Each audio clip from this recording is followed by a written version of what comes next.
Hi everyone, welcome to this video where we will learn about how to plan for migration to AWS. So before we begin, let me give a quick introduction about myself. My name is Aishwarya Sood and I am currently working as a lead coach in the AWS domain. I am 3x AWS certified, also an AWS Academy accredited educator. You can connect with me on LinkedIn. This is my profile name, Aishwarya Sood 29, and you can also scan the QR code to directly view my profile. So let me tell you about the agenda for today's topic. We will first start with the introduction for migration to the cloud, that what's happening these days, then 6 hours of migration, the process of migration, and a few services that are available in AWS to help in migration to the cloud easily, which includes application migration service, database migration service, migration hub, and schema conversion tool, and many more. So without any further delay, let's get started with the migration to the cloud. These days, many organizations are moving to the cloud and there are so many reasons behind this migration. Specifically during the pandemic, when everything started moving online, organizations also started adopting cloud computing for their workloads, and since then the migration is increasing rapidly and organizations are experiencing a lot of benefits after migration to the cloud. Few of the benefits I'll also tell you in a while. AWS has experience in helping the organizations of all the sizes migrating workloads to the cloud. You can migrate any workload, applications, websites, databases, storage, physical or virtual servers, and even entire data centers from an on-premises environment, hosting facility, or other public cloud to AWS. It offers a lot of benefits. It can be agility. Agility in the business operations is among the top driving factors, I would say, behind the cloud migration, because it enables you to move from the ideation stage to the implementation of any project in a matter of minutes and sometimes within seconds. Then cost effectiveness. Cost has been a huge benefit. When we compare the cost of running our infrastructure on premises to the cost of running the infrastructure on cloud, we can see a huge difference between that. The productivity is enhanced because now the focus is not on creating and provisioning the infrastructure resources. The focus is now more towards the business and the customers because of the cloud. Then eliminating unnecessary cost. Previously on the on-premises infrastructure, what all cost you had to pay for all the maintenance of the data centers, for the servicing of everything, for transportation, lift and shift, everything was included. But once you move to the cloud, all the unnecessary costs are eliminated. Also, you get a lot of resiliency. With AWS, organizations can significantly reduce their risk as well as the cost of mitigating the risks. Applications that are deployed in different parts of the world can work wonders for your uptime and also diminish the risk related cost to the negligible levels. So let's understand a very interesting thing for the migration. Let's discuss the migration strategies. Every application has 6 possible options for a migration. Okay, let's say you have your application running on premises and you are planning to migrate. So what can be all the strategies? What is the strategy for your particular use case? Let's discuss that. So these are the 6 R's of the migration: rehosting, replatform, refactor or re-architecting, repurchasing, retaining, and retiring. Once you complete the discovery phase and know what is exactly present in your existing environment, you can decide which of the 6 R's might be the best option based on the factors such as time, cost, priority, and criticality. So when migrating the applications to the cloud, 6 of the most common strategies are these. Let's discuss them one by one. First is rehosting. It is also known as lift and shift. It involves moving the applications without any changes. As it is you had here, you are having it on the cloud also. You are just lifting from here, shifting over to the cloud. In the scenario of a large legacy migration in which the company is looking to implement its migration and scale to quickly to meet the business case, the majority of the applications are rehosted in that case. Then comes the re-platforming. This is known as lift, tinker, and then shift.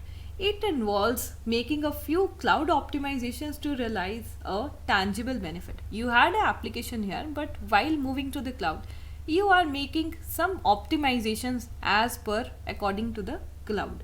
Then you are shifting to the cloud. Then comes a refactoring or re-architecting. It involves reimagining how an application is architected and developed by using the cloud native features. It is driven by a strong business need to add the features, scale, or performance that would otherwise be difficult to achieve in applications existing environment. So we are architecting our application entirely to match the benefits of the cloud.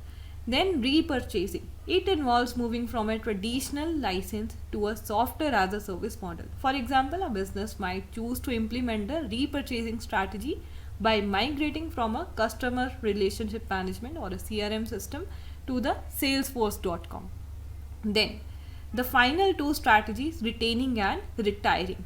They do not involve the movement of applications to the cloud, but these are other strategies. Retaining consists of keeping the applications that are critical for the business in the source environment, and this might include the applications that require major refactoring before they can be migrated, or work that can be postponed until a later time. So this can be done later on. Now, for now, we are just retaining on our on-premises. Next is the last one is retiring. Retiring is a very simple process. It's a process of removing the applications that are no longer needed at all. So we will not think about them, we will not move, we will not do anything, we will not retain them on-premises, we will just retire them.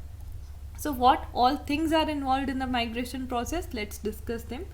So we will discuss the procedure, the basic procedure that is followed for migration to the cloud. It includes 5 phases: opportunity evaluation, portfolio discovery and planning, application design, migration and validation, and then operate. First phase, the opportunity evaluation. In the formative stages of the cloud market, migrations were often driven by the instinct. Like, let's say an executive was there who felt that it was the right thing to do, so they will do it. As the market develops and every enterprise is considering what and how to migrate, the need for business cases and or compelling events to drive the organization-wide behavior are becoming more common. So next will be the portfolio discovery and planning. This is when organizations typically inspect their configuration management databases, institutional knowledge, and deploy the tools to deeply understand what's in their environment. And using this knowledge, organizations can outline a plan basically on how they will approach migrating each of the applications in their portfolio and in what order. And that's where these strategies will be coming up. Then there's a phase 3 and 4, the designing, migrating, and validating the applications. So together, phase 3 and 4 can be called as migration factory. It's recommended to take an approach of continuous improvement. Start with the least complex application and learn how to migrate while learning about the target platform, and build toward the more complex application migrations as your organization becomes more cloud and migration fluent. To help scale the migration factory quickly, you can create agile teams focused on some type of migration team. You might have a few teams which are dedicated to one or more of the migration strategies, to common application types, maybe let's say websites or maybe back office, etc., to different business units, or in all likelihood some combination thereof. Okay, so they can focus on their area of expertise rather than focusing on the entire migration process. Last is the operating model, the modern operating model. Finally, as the applications are migrated, you iterate on your new foundation, turn off the old systems that you had on premises, and constantly iterate toward a modern operating model. So this was a migration process and the migration strategies. Now we will discuss a few services that are available on AWS. So please listen carefully. In the next few slides, we are going to discuss 3 or 4 different services for the application migration to the cloud. And then you will be able to decide that which service might be useful for your use case. So AWS has numerous solutions for successful migration. So we will discuss few of them one by one. First is the AWS Migration Hub, which provides a rich web experience that helps you understand your existing IT assets as well as view and track the progress of the application migrations. You can track everything thereon. It lets you collect and view the data about on-premises resources, group those resources into applications, and track the progress of those applications as you migrate to the AWS. And the amazing thing is that it is available for free. It also recommends the strategies to the customers for modernizing their applications. Then also it helps you by providing visibility into your migration process. As I just told you, you can track each and every step, whatever is happening during your migration process. You can check it out. And if you are rehosting servers or replatforming the databases in AWS, then Migration Hub can reduce the time spent determining the current status and the next steps, because it lets you track everything and also determine the current state of your on-premises resources. So few more features of Migration Hub include: it lets you either import information about on-premises servers and applications, or to perform a deeper discovery using the AWS Discovery Collector or the AWS Discovery Agent. Also, the AWS Migration Hub Network Visualization allows you to accelerate the migration planning by quickly identifying the servers and their dependencies, identifying the role of a server, and grouping the servers into application. Then the strategies that are there, they help you easily build a migration and modernization strategy for your applications that are running on premises or in AWS. So this is ideal starting point to begin your transformation journey, delivering perspective guidance on the optimal strategy and tools to help you migrate and modernize at scale, not on just a small level. And the AWS Migration Hub that we have, they have a dashboard which shows you the latest status and metrics for your entire migration portfolio. So this will help you in quickly understanding the progress of your migrations, as well as identify and troubleshooting any issues that arise during the migration process. Apart from this, it lets you track of the status of your migrations into any AWS region supported by your migration tools. Regardless of which regions you migrate into, the migration status will appear in the Migration Hub when using the integrated tool. So that was a little about AWS Migration Hub. So you would have now got an idea that when you have to go for this, but you will get a little more idea when we discuss of 2 or more services which are quite similar. Then you can differentiate better way. So planning data center migrations can involve thousands of workloads that are often deeply interdependent, and the server utilization data and the dependency mapping are important early first steps in the migration process. So in these kind of things, there comes application discovery service, which will be helping you in solving these challenges. AWS Application Discovery Service collects and presents the configuration, usage, and behavior data from your on-premises data centers, which to help you better understand your workloads, and the collected data can be exported for analysis in maybe in Excel or other cloud migration analysis tools. Also, it helps the organizations to obtain a snapshot of the current state of their data center servers by collecting these server specific information, as I just told you. And then once the data is collected, you can use it to perform a TCO analysis, the total cost of ownership analysis. Okay, that right now this is what is the cost that I'm incurring, and then you can create a cost optimized migration plan based on your unique business requirements.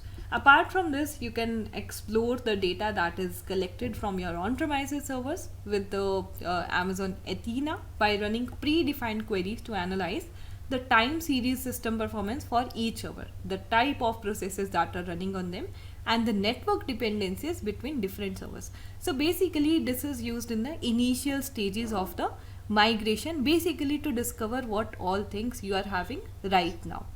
Apart from this, we have one more service known as Application Migration Service, which is a primary migration service that is recommended for the lift and shift migrations to AWS. So just remember this keyword. If you have a lift and shift migration requirement, Application Migration Service should come to your mind.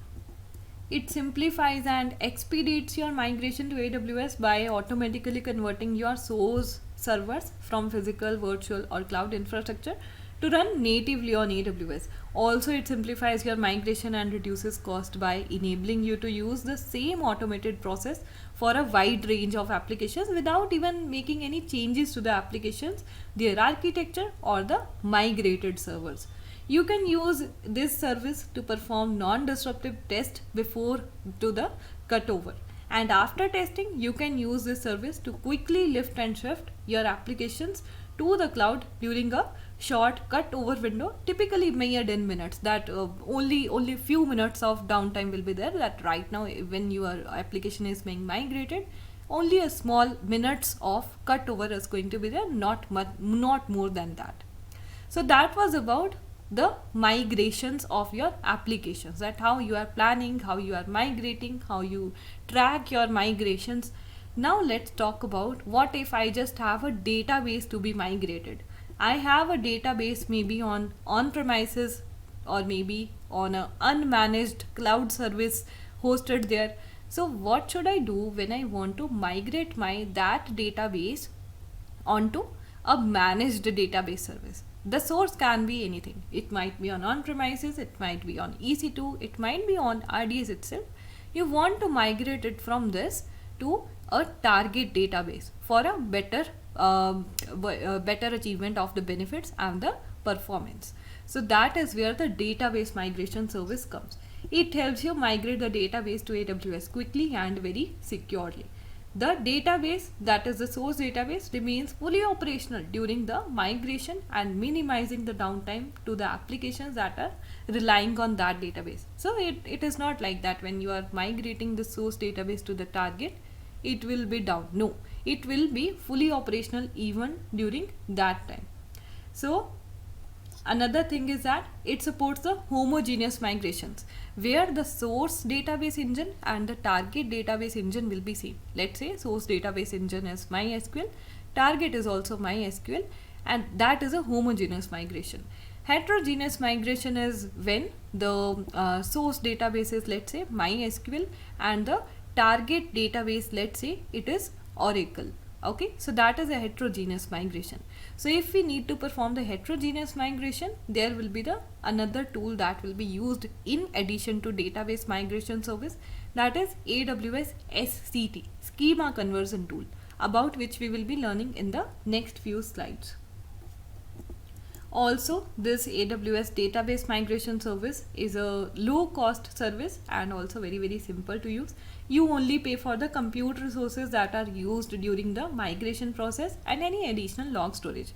Migrating a terabyte size database can be done for as little as $3. So isn't that good, right? Just for $3 you can migrate your terabytes of data from source to the target database. So I'll show you a quick demo on how you can migrate your database from one place to another, so as you can understand if you have such a scenario, which is a very common scenario. That's why I chose this thing for the demo. So we will see that on AWS console. So let me first show you on the whiteboard that what we are gonna exactly do.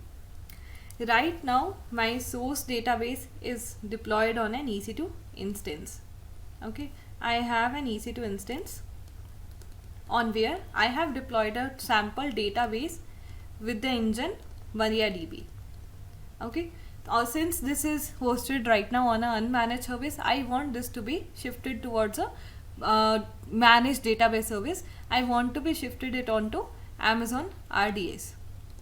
So this will be my target database, Amazon RDS, in which also I will be using the same engine MariaDB. So that means it is a homogeneous migration. The source database engine and the target database engine both are same, both are MariaDB. So I want to shift the data, the migration of data to be happening from EC2 to Amazon RDS. So what I have already created in my AWS account, to save time, I have created an EC2 instance on which the MariaDB is deployed and a sample database is loaded there.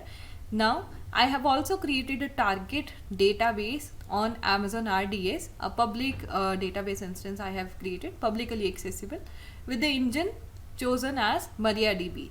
Now for migrating the data from here to here, I'll use the database migration service. In this database migration service, what all things I'll be creating, let me tell you. We will create a source endpoint. We will create a target endpoint, and we will also create a replication instance. Now what is this replication instance? This is something which is the compute that I just told you on the slide, for which we have to pay the processing that it does for migrating from source to the target. So this basically connects the source endpoint to the target endpoint. So we will be creating a replication instance. Once this is done, we will finally create the DMS task, which is a migration task, which will start the migration from my EC2 to the Amazon RDS managed database with the MariaDB engine. So without any further delay, let's get started with the demo on the AWS console. As you can see here, I have this EC2 already created, which is DB EC2, on which the MariaDB database is hosted. I also have this target database created with the MariaDB engine, you can see, which is known as, the name that I have given is database 1. This is in the Amazon RDS. Okay, so what I'll do, I'll connect to my this database that is on EC2 instance, and we will see what tables and databases right now existing in our database. Let me first confirm my MariaDB version here. Yes, we have it on our EC2 and this is a version. So what we will do, we will connect to our MariaDB database, and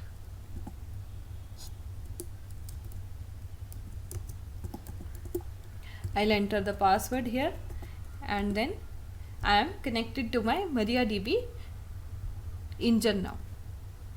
So I'll quickly see what database are right now existing in my MariaDB. So you can see there is information schema, some information schema is there, MySQL is there, performance schema, sample, and sys. So the database that I have added here is the sample, which contains some sample data which we will be migrating to the Amazon RDS managed database. So what I'll do, use sample, and we will see what are the tables available there in this. There is only one table where my data is located, so I'll do this, select star from test table 1, and let's see what data is here.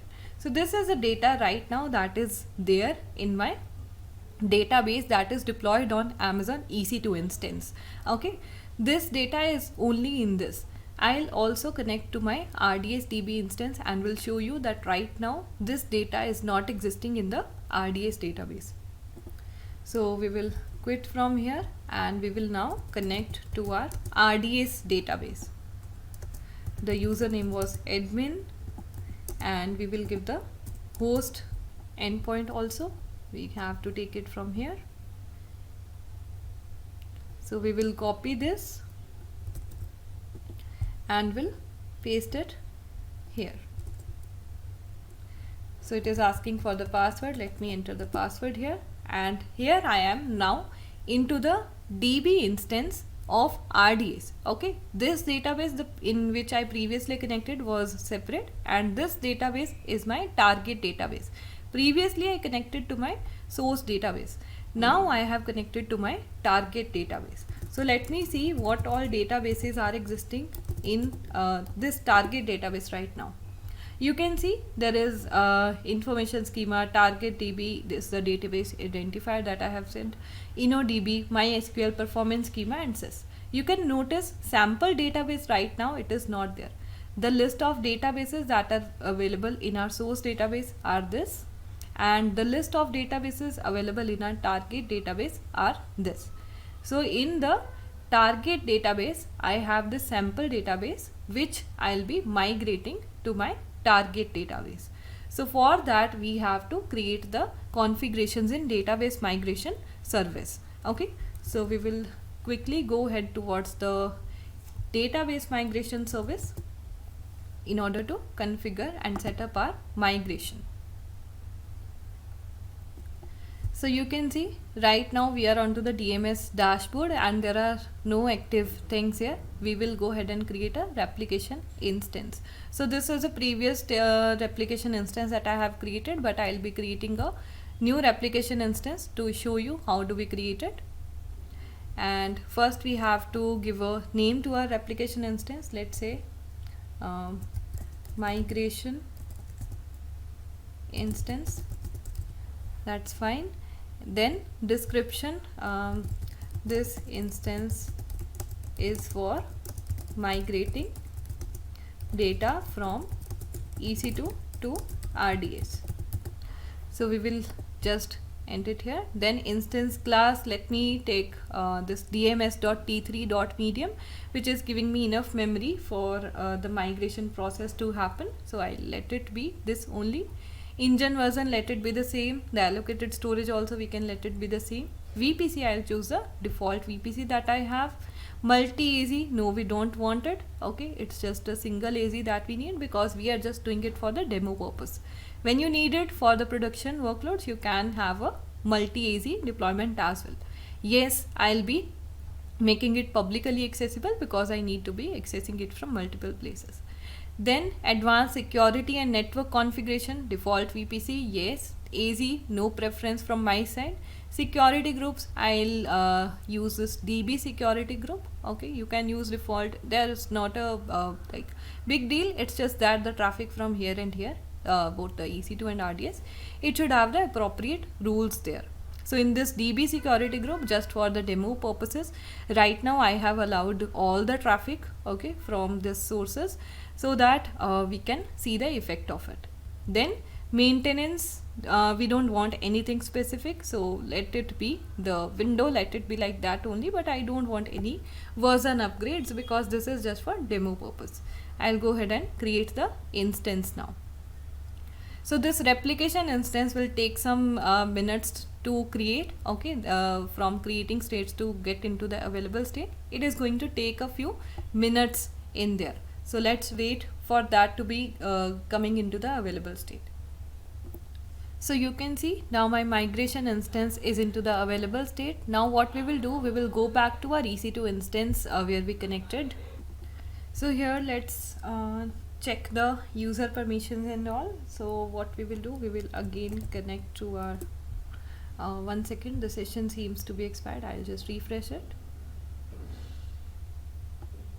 We will connect to our MariaDB of EC2 again, and here we are.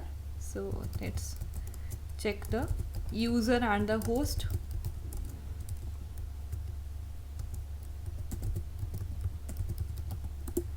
So it is root on the host also it is given, which is the private IP of my EC2 instance. Now what I have to do, I have to check the permissions on the private IP of this. So I'll copy this and we will check the permissions over here. So for that we have to run this command, show grants for our root user at the IP address that we just copied. 1 second, I forgot to add the column there. So here we go. So right now there is no grants defined for this. Why I am checking this is because this is a user which is responsible for the migration to the RDS DB instance. So we have to check the permissions, whether it has the permissions to write there or not. That's why we were checking the permissions. Now I have a command over there. I'll just copy this and run it on my terminal. Let me paste the private IP here, which we copied from our replication instance. Here we have to give a password, so I'll give just this password, and this entire thing I'll copy and run it here. Okay, I forgot to add the semicolon once again, so I'll just start it again.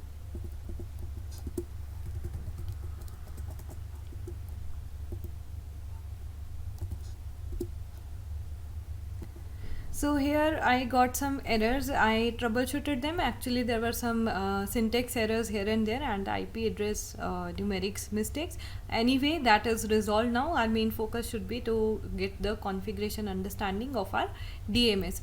What I did now, I have granted all the permissions successfully to the private IP address, that is to my replication instance. Okay, so this means this root user that I have here has the permissions to write onto my target. You can see all the permissions are given, all privileges are given. So now we can go back to our DMS dashboard and configure few more things. The database replication instance is done. Now endpoints need to be created. These are my previous database replication instances, the endpoints. I'll just delete them. So I'll create new endpoints. First I have to create a source endpoint for my EC2 instance that I have, on which my MariaDB database is hosted. So if you have your source on the RDS, then you can select this, otherwise you can leave it. So endpoint identifier, let's say this is the EC2 MariaDB, and then source engine is what we have it, the MariaDB. Okay, and then how do we want to provide the endpoints database access? We want to provide access information manually. Server name is, we have to take the public DNS of our EC2, because this is the server name on which our database is hosted. Port is 3306 on which it is running. Username is root, and password I gave 123456778, and then we will go ahead. Endpoint settings, do we want to add anything else? Nothing needed as of now. Encryption and all KMS key you can add if you had a requirement, but otherwise you can leave it also. Then we can also test the connection here, that so that we can get confirmation that is it able to make a connection to our source database or not. So let the test run, and I'll wait for it to get the status updated. So you can see the status has been updated and the connection to our source is successful. We will create a endpoint. Now one endpoint has been created, which is this EC2 MariaDB. Now I will create the endpoint for my target database. So I'll quickly go ahead, create a target endpoint. Now my target is the RDS database, so I'll select this RDS instance. Yes, this is a database one from my RDS. Then target engine also is MariaDB, and I want to provide access information manually, so much of the information is already loaded since I selected the RDS DB instance here. Just password I have to provide. I use the same password for this as well.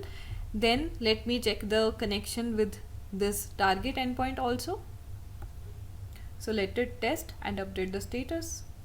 So you can see the connection for this replication instance to the target database also is successful. We will quickly go ahead and create the endpoint, and here we go. Both of our endpoints are ready. The database one for the RDS and EC2 MariaDB for our source database that is on EC2. Now we have this. As I told you, we have the source endpoint now, we have the target endpoint now, and we have the replication instance. Now it's the time to configure the DMS task to let the migration begin. So we will go ahead by creating the migration task. So here right now we don't have any task ongoing. We will click on create database migration task. Identifier we will say migration task, and then we will choose a replication instance, which is the migration instance that we created in this demo. Source database endpoint EC2 MariaDB, just now we created. Target database endpoint is a database one that is getting created, other was the previous one. Then migration type, migrate existing data and replicate the ongoing changes, or replicate the data changes only. I'll go ahead with clicking on migrate the existing data that is already there on my MariaDB, that is on the EC2 instance.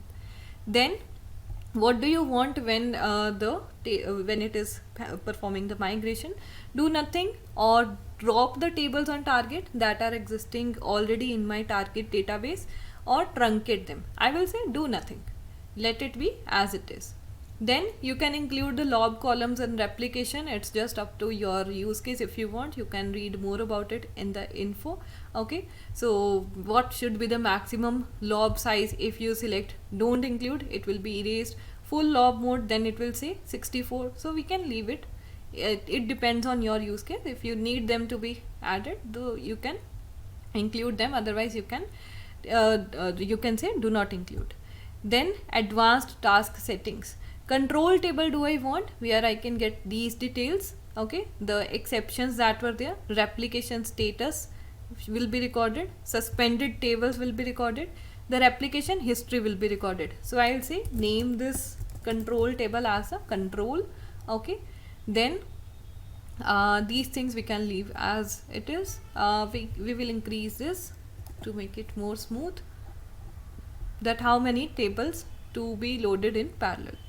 Then selection rules, we have to add that what all tables you want to be included. So I'll use this rule itself, where the schema name is anything and table name is anything. So I'll say we can have the same one. Okay, the schema or table, anything that is here, we want to include all of them.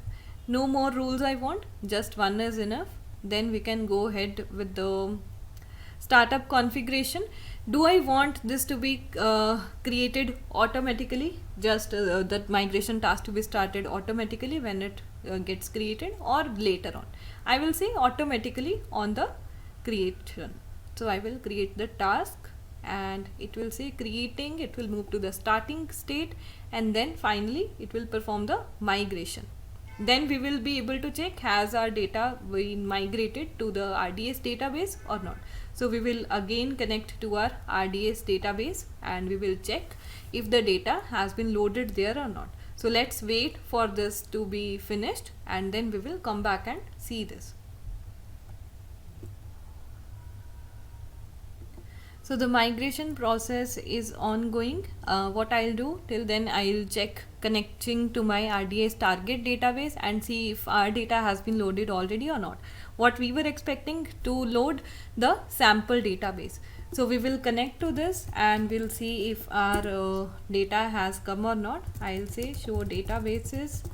And if you remember previously the sample database was not there, now it is here, even the control database is here, which means the migration for this much of data has been already done. Our sample database from the previous MariaDB unmanaged database has been migrated to the RDS managed database, because now I have connected to my target database. Okay, so it has come from the source because of all the configurations that we have done on the DMS. The sample database has been loaded here. Let me try checking if the data is there. If the tables also have been loaded. Yes, the table also has been loaded here. So I'll say select star from test table 1 and you can see yes, our data has been successfully loaded on our target database as well. Our migration is successful. So this is how you can migrate your databases from one location to another. It can be on the on-premises, it might be on the Amazon EC2 instance. You can shift them to the target database. Even to the DynamoDB you can shift it if it is on the RDS or so. The same way many cases can be there. So this was how the database migration can be done. Now let's go back to the slides and finish the further topics. So here we go with the AWS schema conversion tool, which is used to change the schema between the source database and the target database. So it makes a heterogeneous migrations possible by automatically converting the source database schema and a majority of the database code objects, including views, stored procedures and functions, to a format that is compatible with the target database. For example, right now you have it on your MySQL. The target database is on PostgreSQL, or maybe right now it is on PostgreSQL. You want to be shifted to Aurora or the MySQL. So it will basically change the schema of them. It can also scan your application code for the embedded SQL statements and convert them as a part of the database schema conversion project. And during this process, the SCT performs cloud native code optimization by converting the legacy Oracle and SQL Server functions to their equivalent AWS service, and thus helping you modernizing the applications at the same time of the database migration. So few similarities and differences between SCT and DMS I would like to explain here. DMS and SCT work in conjunction to both migrate databases and support ongoing replication for a variety of users. Once a schema has been created on an empty target, depending on the volume of data or the supported engines, either DMS or the SCT can be then used to move the data. For example, DMS traditionally moves smaller relational workloads which are lesser than 10 TB and MongoDB, whereas SCT is primarily used to migrate large data warehouse workloads. So DMS supports ongoing replication to keep the target in sync with the source, but SCT does not. So that was few things about the schema conversion tool. Last topic for the today's session is AWS Service Catalog. So what this service allows us to do? It allows all the IT administrators to create, manage and distribute the catalogs of approved products to the end users, who can then use the products they need in a personalized portal. Okay, so the administrators can control that which users have access to each product to enforce the compliance with the organizational business policies, so that they can also set up the adopted rules so that end users only require IEM access to service catalog in order to deploy the approved resources. Okay, you can say once you have migrated, you just want some people to be accessing only some of the services, other people to be accessing only some of the services. From within that number of choices only they can choose something. And it also increases the agility and overall reduce the cost, because end users can find and launch only the products they need from a catalog that you being an administrator will be controlling, and no any unnecessary access will be given. It was developed for organizations, IT teams and managed service providers that need to centralize the policies. Also, there's a portfolio available in the service catalog. So it is just a collection of the products with configuration information that determines who can use those products and how they can use them. Apart from this, there is something known as app registry within this, which allows the organizations to understand the application context of their AWS resources. Because what does it provide is like a repository will be there for the information that describes the applications and the resources that you use within your enterprise. So it was basically developed for the organizations that need a single up-to-date definition of applications within their AWS environment.